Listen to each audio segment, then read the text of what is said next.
Presented by Manish Music, Bhojpuri चाट की बाजार। अगे दीदी गलिए गलिए घुमाती ना अरविंद भैया अगे दीदी नहकारा पाद है गई मुखिए सिकवाना। Manish music Bhojpuri recording studio चाट की बाजार।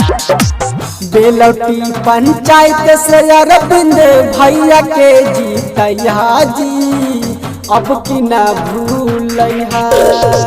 बेलौटी पंचायत से अरविंद भैया के जीतैया जी अब की ना भूलैया भैया अब की ना भूलैया।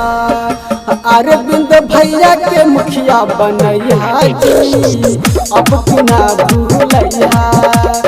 अरविंद भैया के अब की जीतैया जी अब की ना भूलैया। भौजी लगाना ना शर्माना है अरविंद भैया के अब की जिताना है। मुखिया पाद से विजयी बनाना है भौजी अब की नहीं भुलाना है। बाय मनीष शर्मा 500,000 के भैया फेरा में नाया गहरी के नेता अरविंद भैया के जीताइया भैया के जीताइया। 500,000 के भैया फेरा में नाया गहरी के नेता अरविंद भैया के जीताइया।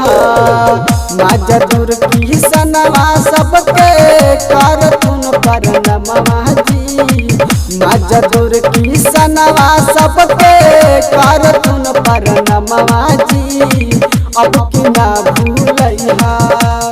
अरविंद भैया के मुखिया बनैया जी अब की ना भूलैया। अरविंद भैया के मुखिया बनैया जी अब की ना भूलैया।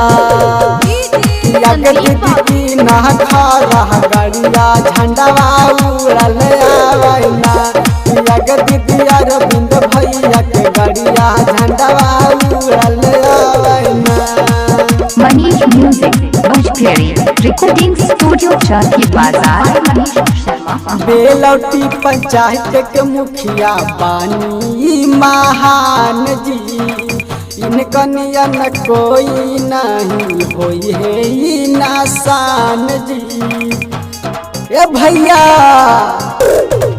बेलौटी पंचायत के मुखिया बानी महान जी इनका नियन कोई नहीं होई है नासान जी। गरीब के नेता बानी लाजिया बचैया जी गरीब के नेता बानी लाजिया बचैया जी अब की ना भूलैया। अरविंद भैया के मुखिया बनैया जी अब की ना भूलैया। अरविंद भैया के अब की जीतैया जी अब की ना भूलैया। दीदी गलिए गलिए घुमाती ना अरविंद भैया दीदी नहकारा पाद है कई मुखिए सिकवाना।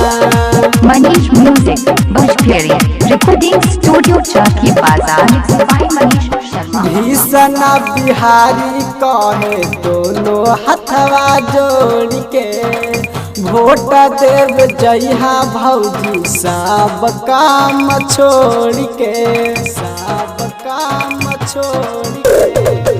भीषणा बिहारी कहे दोनों हथवा जोड़ के वोट देव जइहा भौजी सब काम छोड़ के। संघवा में ले जइहा चाची औरिया माँ के संघवा में ले जइहा चाची औरिया माँ के अब की ना भूलैया। अरविंद भैया के मुखिया बनैया जी अब की ना भूलैया। अरविंद भैया के अब की जितैहा जी अब की ना भूलैहा।